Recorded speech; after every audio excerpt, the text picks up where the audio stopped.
Now, I have a lot of people ask me, Gregory, I'm working out every day, an hour a day, doing lifting, and my physique isn't improving. It's because they're not getting stronger on the key lifts. So it's no secret that I am not a Kinobody fan, but in this case, he's absolutely right. Having strength standards is important, and there's going to be a pretty strong correlation between strength and size.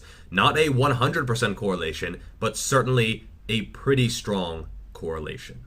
So at this point, I've written about 500 custom training plans, and I get how they look and their personal bests. There's a very, very strong correlation there. I never get someone with big, well-developed, succulent quads, and they have a shitty squat. There's always a very, very strong correlation there. And sometimes I can look at someone's picture and tell what their best lifts are going to be. That's how strong the correlation is. Occasionally, you do see freaks of nature who are very, very leveraged and optimized for a particular lift. For example, here's Caleb Woolham pulling 4 plates as a frickin' stick figure. And this is because he has very, very long arms and his hips are very, very optimized to deadlift. And this shows that when he puts some muscle mass on, his deadlift literally doubles or more because he is very, very good at that lift.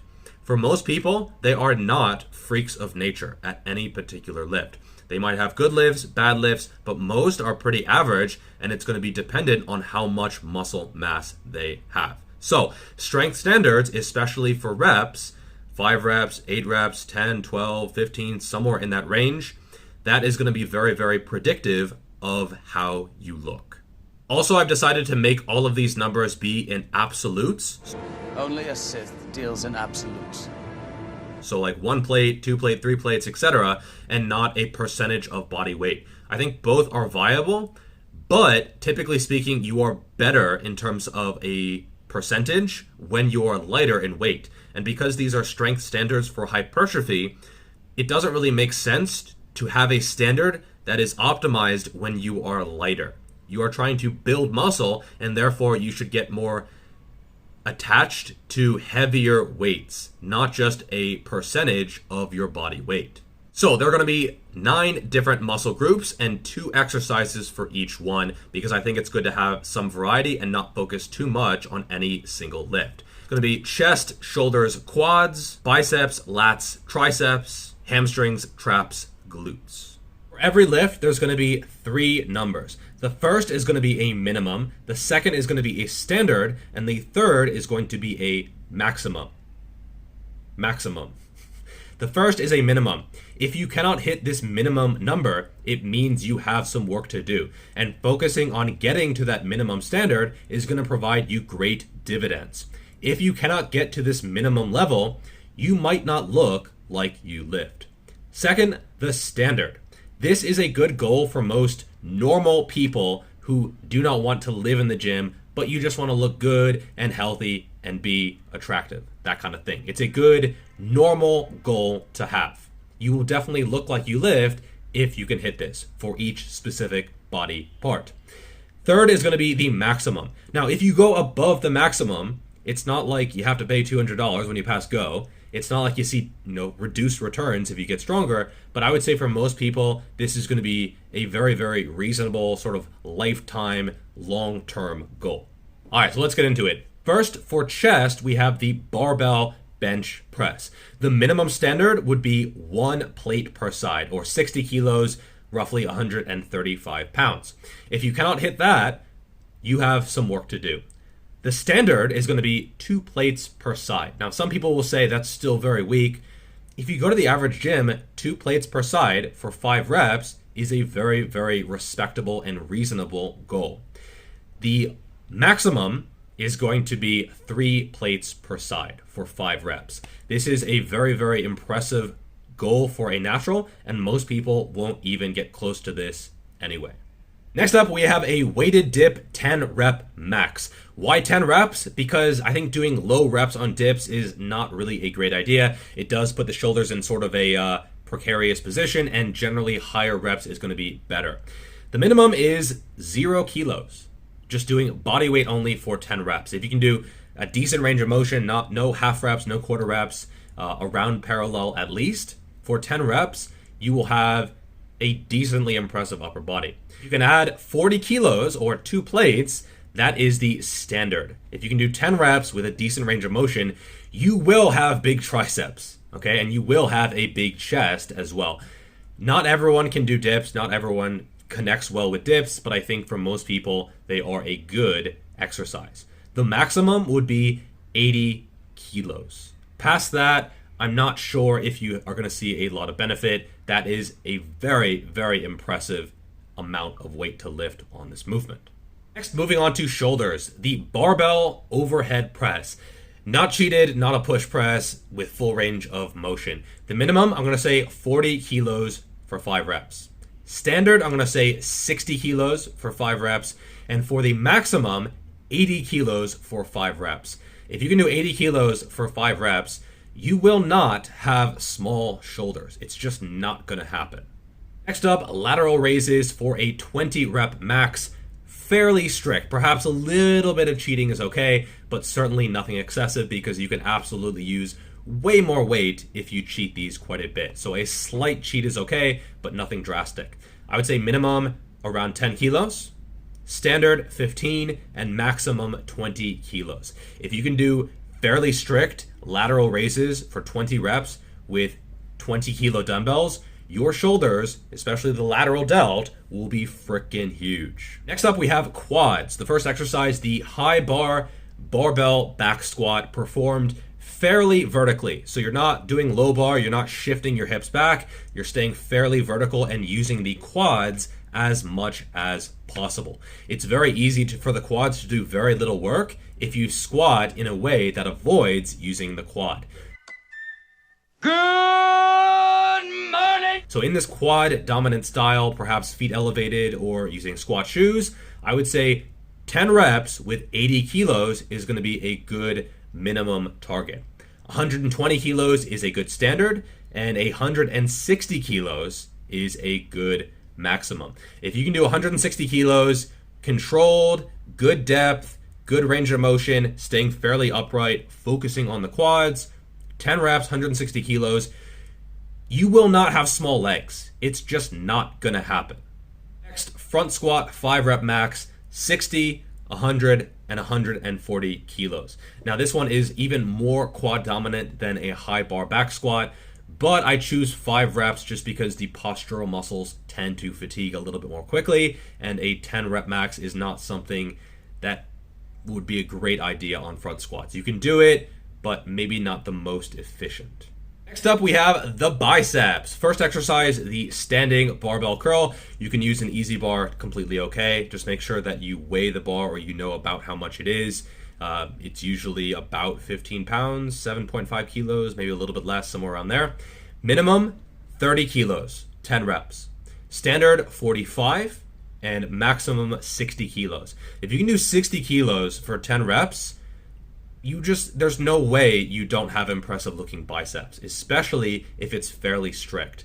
You can maybe cheat slightly a little bit, but if you're, swinging a ton or power cleaning the weight, that is no longer really using the biceps very much. Next, we have the incline dumbbell curl. This is going to be more of an isolation type of exercise, gets a good stretch in the bottom position. Obviously, you can use whatever isolation exercise you want. There are a lot of curling options to choose from, but for this one, I would say 10 kilos per hand is going to be a good minimum, 15 is a good standard, and 20 kilos for 10 reps is going to be a good maximum. Again, if you can do that, there's just no way that you have small bicepticles. Next up, we have the lats. Now, the pull-up, especially with a neutral grip, chin-up is okay, wider grip, overhand is okay as well. I would say if you can do body weight for any of those for 5 solid reps with a good range of motion, dead hang, no cheat reps, no kipping, no partial range of motion bullshit, any of that, you can do 5 solid pull-ups in any style, you will have decent lat development. It's just not possible. For a standard, I would say roughly 30 kilos in added weight is a good target, and for a maximum, around 60 kilos is a good target. Of course, you can see dividends from going higher, but that is a good lifetime, long-term type of goal. Second exercise for the lats is the dumbbell pullover. This is really good for that stretch position. You can have slightly bent arms, but don't make it a triceps extension. Keep at least somewhat extended. And I would say at a minimum, 30 kilos is a good target. 45 would be a standard, and 60 kilos, if you can find dumbbells heavy enough, is a good maximum for 10 reps for each of those. For triceps, you want a long head movement, so a skull crusher or an overhead cable extension is going to be good. I would say a minimum is going to be 20 kilos total weight. 40 kilos is going to be a good standard, and 60 kilos is going to be a good maximum. All of these for 10 reps, sort of an isolation movement, and so you want slightly higher reps. If you can do 60 kilos for full range of motion, controlling stretching and flexing the triceps at the top, it's impossible for you to have small triceps, okay? You will have big arms. Next up, we have the hamstring. So a 10 rep max on the Romanian deadlift is a very, very good predictor of hamstring strength and size. And I would say for a minimum, you're gonna want 60 kilos. For a standard, I would say 120 kilos or a little bit over 2 plates. And then finally, 180 kilos for 10 reps as a maximum. How you do it is important as well, though. If you are rounding your back, if you're not getting tension in the hamstrings where you want the tension to actually go, you're not going to get great results. So 180 kilos for 10 strict reps is extremely impressive. And there's just no way that you don't have impressive hamstring and overall posterior chain development with that level of strength. For the second exercise, I went with a curling variation. Now, you can't really go with machines because every machine is loaded a little bit differently. The leverages change a little bit, but I would say Nordic hamstring curls are going to be a good option here to test your strength. If you can do at least 5 pretty much fully controlled, that is going to be a minimum. If you can actually not help yourself very much on the way up, that is a good standard. And if you can go all the way down and then all the way up without helping yourself at all, that is a very good maximum. I haven't seen anyone who can do that who doesn't have huge freaking hamstrings. Next up, we have traps, starting with the barbell bent over row. Now, this exercise is going to be different depending on how exactly you do it. If you are very, very bent over and you perform the movement very, very strictly, you simply cannot use very much weight. However, if you are more upright, more of a Yates style of row, and you use a little bit of cheat, you can use far more weight. So for this exercise, I'm going to assume you're not like upright and flailing, but you're also not completely bent over and super strict. It's somewhere in the middle where, perhaps you're slightly bent over and you're using maybe a little bit of cheat on some reps, sort of in that middle position. I'm still going to give a range for this exercise because it does vary quite a bit. As a minimum, I would say anywhere from 40 kilos to 60 kilos, again, depending on exactly how you do the movement. For a standard, 80 to 100 is a good range, and then for a maximum, 120 to 140 is a good range for that. If you can do cheat rows with 140 or fairly strict rows with 120, somewhere in that range, you will have traps, okay? It's just, there's no way the traps haven't developed in that strength training process. For the second exercise for traps, we have the shrug, just the basic barbell shrug, not cheated, fairly strict, actually, focusing on the muscle, etc., for a 10 rep max. Same standards, 60, 100, 140 kilos. If you can do strict three plate shrugs, you will have upper traps, okay? They're going to be there. There's no way that they're not there, unless you are maybe cheating quite a bit. Next up, we have glutes, starting with the hip thrust, getting a little bit more range of motion than a glute bridge. And I would say 60, 120, and 180 kilos are good minimum, standard, and maximums. If you can do 180 kilos for 10 reps, really feeling the muscle, squeezing at the top, getting a good range of motion, taking your time and focusing, you will have glute development. It is inevitable. I am inevitable. So what we do is we take the lighter weight. Next up, we have the Bulgarian split squat with a fairly long stride. If you take a short stride, it's more quads, but if you take a pretty long stride, This is one of the best overall glute developers out there. Works the glute medius, the glute maximus, the glute minimus. That's actually a thing, hey. It is really just a great overall exercise. Go deep, none of this quarter rep bullshit. Quarter rep gets you eighth results. Half rep gets you quarter results. Remember it. So for a 10 rep max, using just body weight with a full range of motion, you should have some decent glute development. Again, full range of motion is key here. 40 kilos in total weight added, so 20 kilos per hand, is going to be a standard, and then 80 kilos total is going to be a good maximum.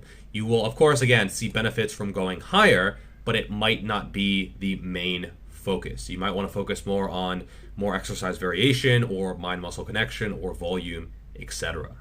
So those are my thoughts on strength standards for hypertrophy. Strength standards in general are something that everyone has a different opinion on. Some people think that everyone can get to an elite level. Other people say that it's impossible for all but a few. Perhaps the truth is somewhere in the middle. And of course, everyone has their own opinion and everyone has their own lifts that they are better or worse at. And so your opinion might be different than mine. Either way, let me know in the comments below. All right, that's all for this video. Make sure to like the video if you liked the video. If you don't like the video, leave a dislike. I guess that's what that's for. And I'll see you in the next video. Peace.